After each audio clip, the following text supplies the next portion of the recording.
Welcome to Monster of the Week. I've been dying to speak with you and quench my eternal thirst for D&D facts. If you can't tell, on this episode of Monster of the Week, we're going to be talking about vampires.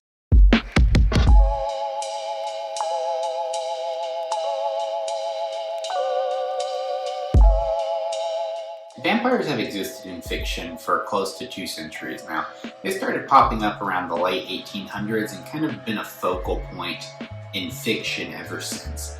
And if anybody you ask probably has a general idea as to what a vampire is. Well, let's just break it down, right? A vampire is an undead creature that feeds on the blood of the living. They're kind of like a lich in the sense that they retain their agency, their wits. They don't become some mindless just feeding machine like a zombie. They have a lot of tricks up their sleeves.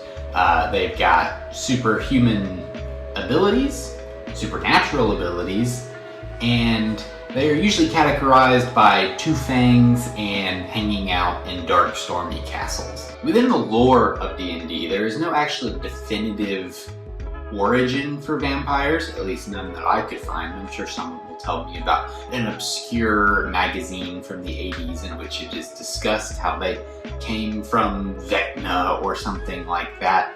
But from what I could find, there's not a definitive answer, which means we can kind of play with that as we dive into vampires. But before we get ahead of ourselves, there have been a lot of vampires over even just the 2 most recent editions of Dungeons & Dragons, being the 2014 rules and the 2024 rules. We have the Vampire Warrior, the Vampire Spellcaster, the Vampire Umbral Lord, Vampire Spawn, Vampire Thrall, the Nosferatu, Vampiric Mind Flayer, Vampirates.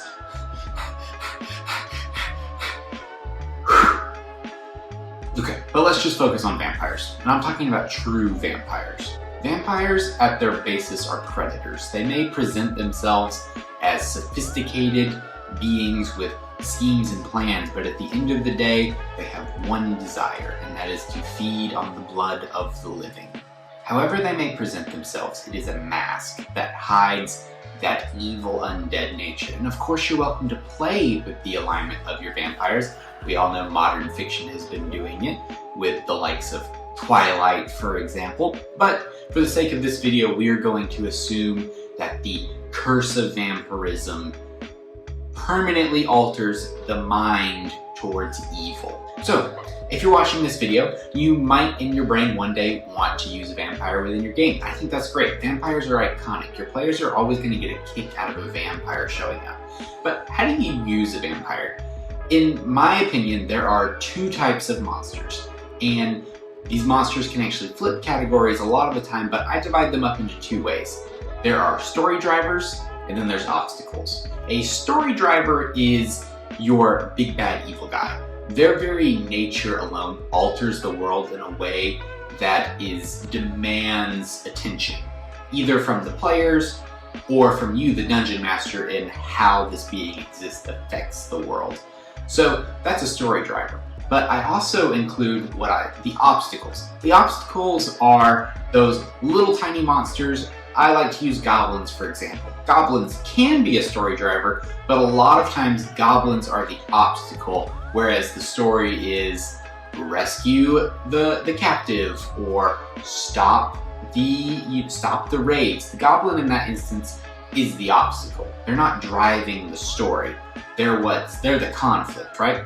A story driver is a true antagonist that is intertwined with the plot and in a lot of ways drives that plot. And like I said, a lot of monsters can fit in both these categories. Vampires, however, I think are a true exception, and that is the sense that they are story drivers. A vampire shouldn't pop up in a random encounter table.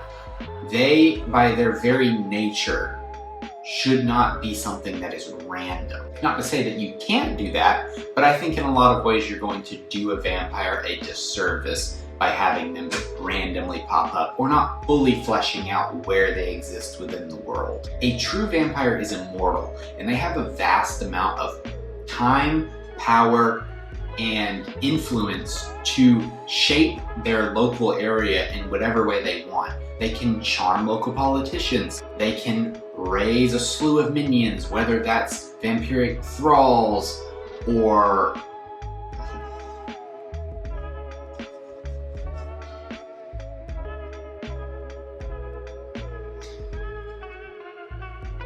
a true vampire is immortal and has a lot of leverage when it comes to social power. They can charm anybody with a glance.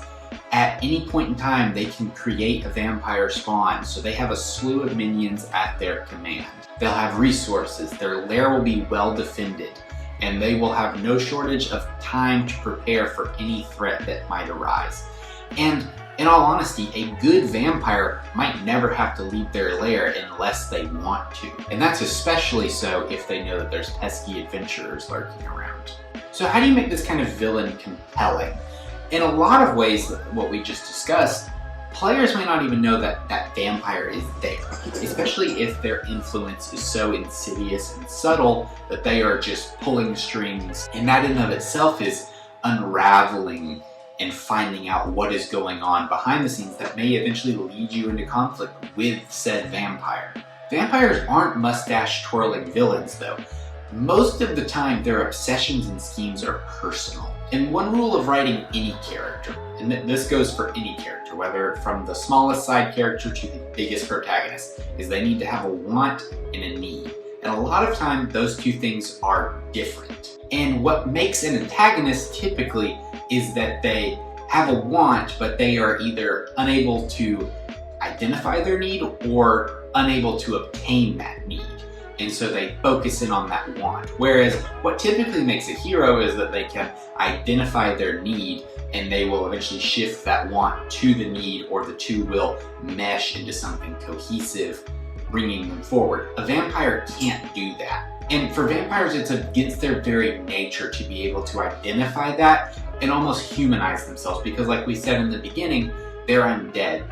The part of them that could identify that need died with their mortal body, and now they just have the want, and that want is often selfish and obsessive. Let's take the poster boy of D&D villains, and that is Strahd von Vervich. So let's take a look at Strahd from, as the name you might have guessed, The Curse of Strahd, one of D&D's most famous modules. And I would say Strahd might be the pinnacle of villainy in D&D, beside maybe Vecna, but I do think Strahd is a lot of times more people have encountered Strahd within their games, right? And within that module, I'm going to spare you a majority of the spoilers, but Strahd's wants are very clearly laid out within the adventure. He wants to escape Barovia, he wants Irina to love him, and he wants to find worthy successors to rule Ravenloft in his stead. And Strahd can't have these wants. It's actually impossible,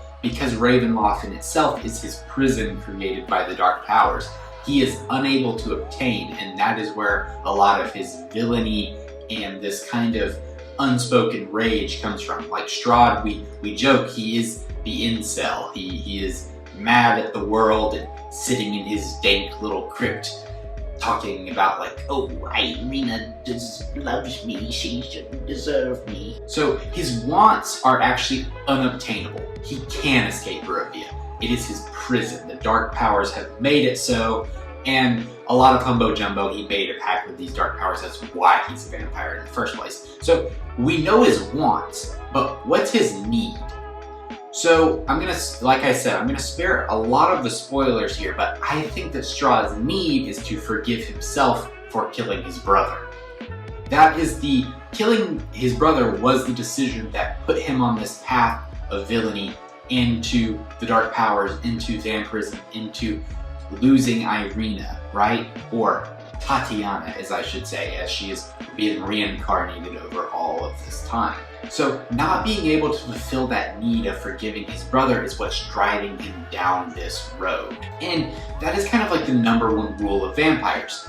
They are often tragic. They can do terrible evils, but at the end of the day, did they even want to become a vampire? A lot of times you can be, in most cases, you're turned without a say in the matter. And so you can play with this idea of where does the curse begin and the individual end? And you can really play up these themes with a vampire. Most good vampire stories has the party empathizing with them, empathizing with their plight. But the party can see the moral high ground. They can see the moral folly. They don't have that arrogance that a vampire might have. And then that is where the conflict comes, right? If Strahd came to a party and was like, listen guys, I'm really upset. I wish I hadn't killed my brother. The party would be like, that's okay. We understand. But Strahd comes to the party and is like, oh, I want to test you so you can take my spot and I can go live out my days out in the real world.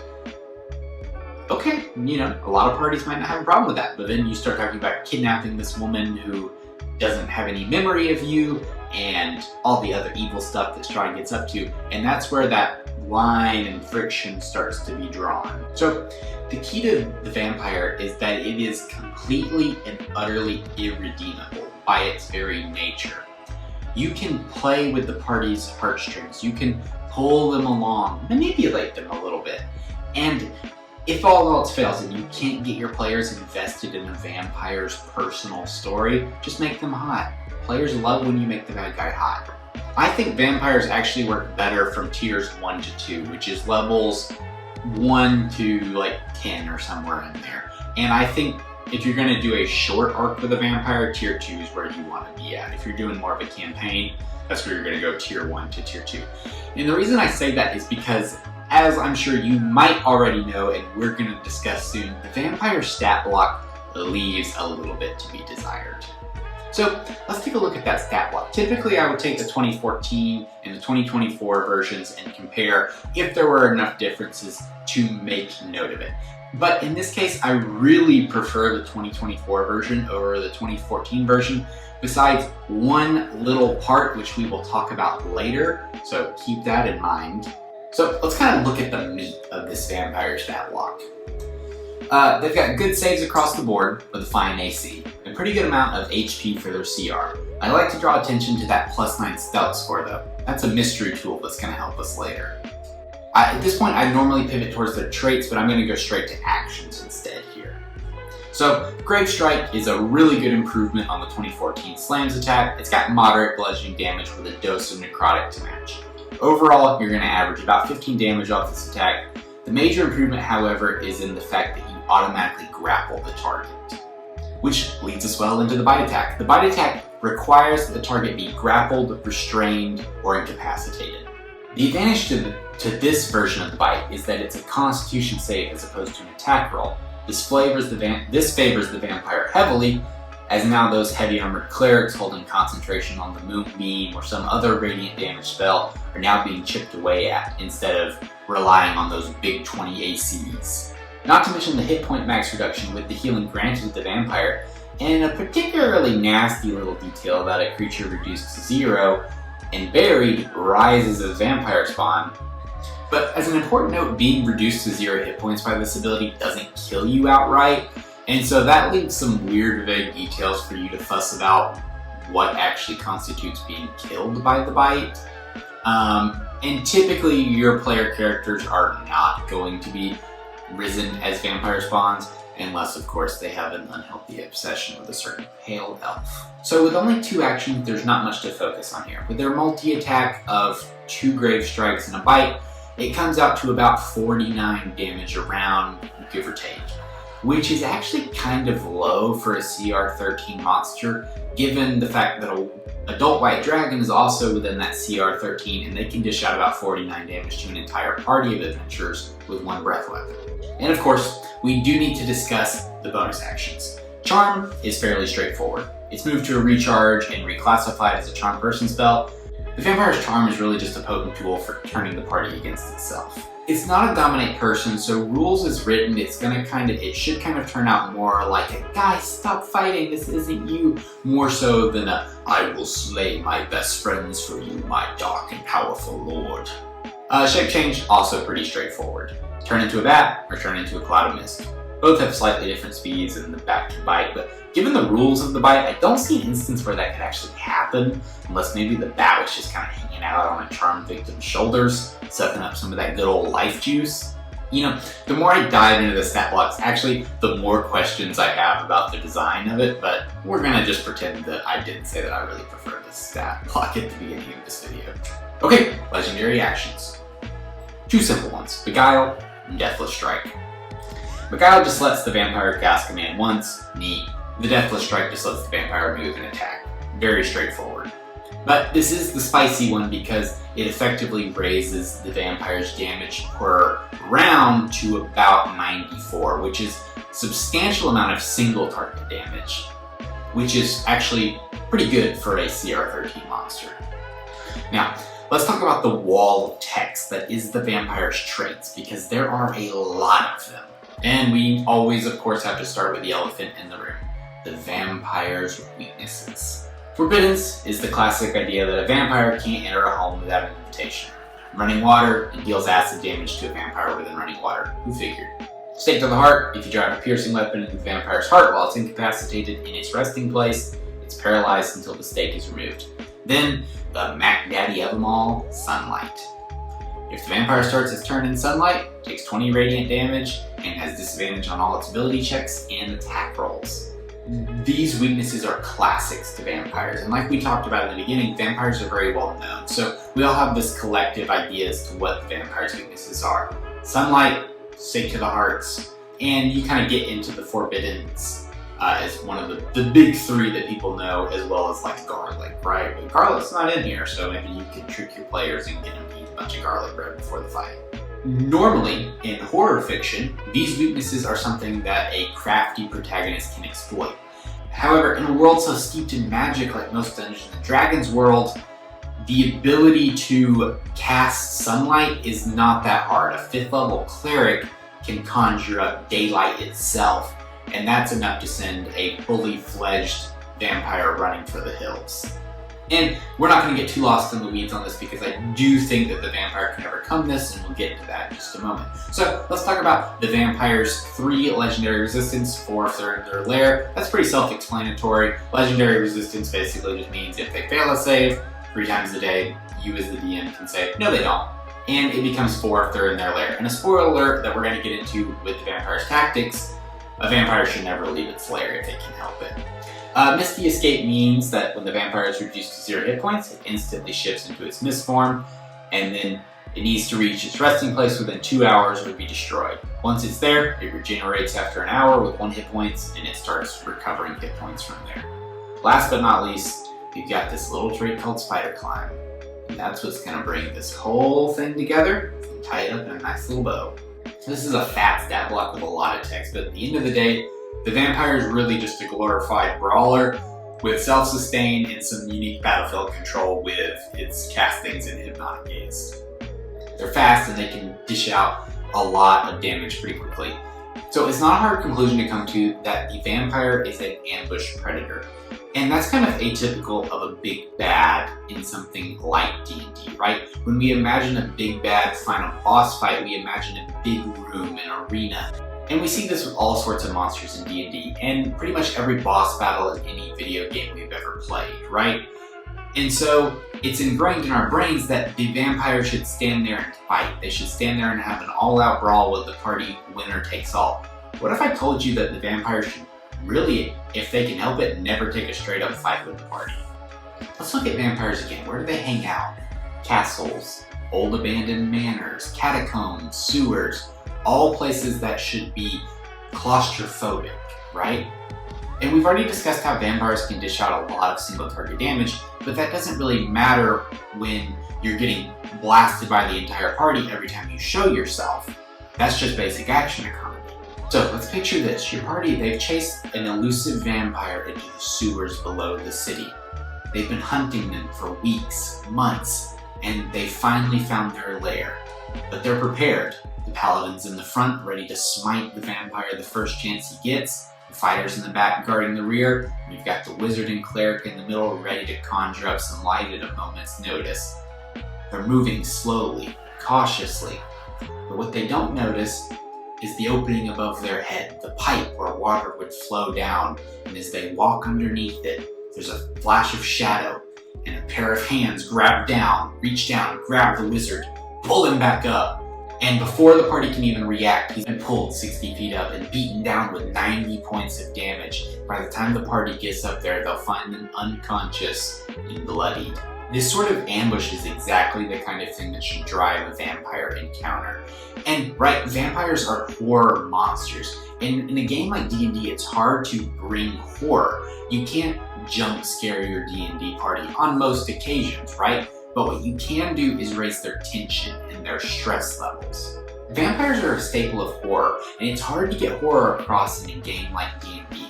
So when you're ambushing them, you're not going to jump scare them, but what you are going to do is make them anxious. You're going to chip away at their resources. What would be a standard dungeon crawl will instead become a race against time, right? You have to find the vampire's resting place before your resources are gone. And it becomes a matter of survival. And at a certain point, you're in too deep. You've gone so far that to turn around is going to take longer, and you have to push forward. That moment of no return, if you stress that enough, you're going to nail the horror aspect of a vampire encounter. Now, this kind of gameplay loop can get frustrating for players, and I don't think you should overdo it. I think you should intermittently put it throughout the crawl through the vampire's lair. That they should pop in, beat somebody up, and run. The vampire actually has a lot of access to sustain, but the party does not, outside of healing magic, but each time you cast the healing spell, you're using up one of those resources. So a D&D party maybe have that, what is more likely known as burst healing. A vampire has a constant sustain through its healing from its bite ability. A vampire's lair is their home. They've been there for decades at least, but more likely than not, centuries. The lair should be designed to help the vampire and play to their strengths. Some examples that I came up with, like you could have air vents all throughout this so that if the vampire does get knocked into its mist form, it has a quick escape. Maybe even its resting place is only accessible via a mist form and the players have to figure out a way into that room. There should be secret passages that open up and allow for clever angles of attack, or even glyphs of dispel magic to get rid of those lingering daylight effects that a party may precast. Vampires are often going to be surrounded by minions as well, and a vampire has no problem sacrificing a minion to win. They will direct their minions all into the paladin to burn up those smites or to try and take them down before the vampire can finish the deal. So a trek into a vampire's lair should feel like a crushing weight upon the party. Eventually you're going to reach that point of no return. You've gone halfway or more, and when you start to think maybe we should turn back, you should make it clear to your players they've come too far. They can't turn back. It's do or die. And that's how you're going to nail the horror aspect of this vampire encounter. And when your players finally commit to taking this thing on, they're going to be exhausted. They're going to be backs against the wall, and that is going to make the fight way more climactic than any brawl ever would. Vampires should be cowardly. They'll never admit to it, but at the end of the day, a vampire battle should not be a brawling slog. It should be a terrifying strike and run, strike and run. So obviously the stat block fits into one particular archetype. So what if you wanted a vampire spellcaster or a vampire warrior that is actually more designed to stand there and fight its opponents? Well, there's actually a ton of humanoid stat blocks in the monster manual. What if I told you you could turn any humanoid in the monster manual into a vampire version with just a simple template? And that way, instead of homebrewing this full NPC stat block, you take something that's already designed and you just slap these traits on them. So the process is simple. You take the vampire's traits, spider climb, weakness, misty escape. You take the grave strike as a legendary action only if they have a weapon attack. Then you adjust the creature's hit points to match the vampires if it's below the vampire's max. Increase its hit bonuses to match the vampires if they're lower. Leave AC, ability DCs, and that kind of thing alone. And then remember that little throwaway line I made about one particular trait I liked from the 2014 version? Well, this is Chekhov's trait. We're firing into the third act right now. The vampires in the 2014 version have a passive regeneration that gives them 20 hit points at the start of their turn if they haven't taken radiant damage. So instead of bogging down the stat block with a bite attack, which you can always flavor in and just kind of quickly reference this if you need it, but if you have a vampire spellcaster, they shouldn't be biting their foes, right? What we're going to do is instead we're going to take that regeneration, and that still gives them that sustain that kind of emulates this supernatural predator. For free on my Patreon, you can actually go and pull this template, and then you can either just kind of keep it as a quick reference next to the stat block if you want to, or you can, go in and just kind of copy and paste and put this in a stat block of its own. The link for that is in the description. Vampires are arguably one of the most iconic monsters of all time. By simply including them in their game, and by virtue of them being a vampire, you're going to invite the players to invest in their villainy and their story. They're tragic, they're complex, they're layered characters, everything you could possibly want and need in an antagonist, especially if you're a roleplay oriented DM. I hope if you could take anything away from this video, is that you don't have to overhaul the vampire stat block to have a captivating villain. You can simply play to their strengths and become the ambush predator of the night that I know you can be. That concludes this week's episode. In our next episode, we're going to take a little bit different approach, and we're going to craft our first homebrew monster together. We're going to take on the iconic Pennywise, or It, from the novel of the same name. If you enjoyed, please take a moment to like, comment, and subscribe. That way the undead overlords that are in charge of the YouTube algorithm cannot suck the life out of my channel. That said, until next time, just keep on sucking.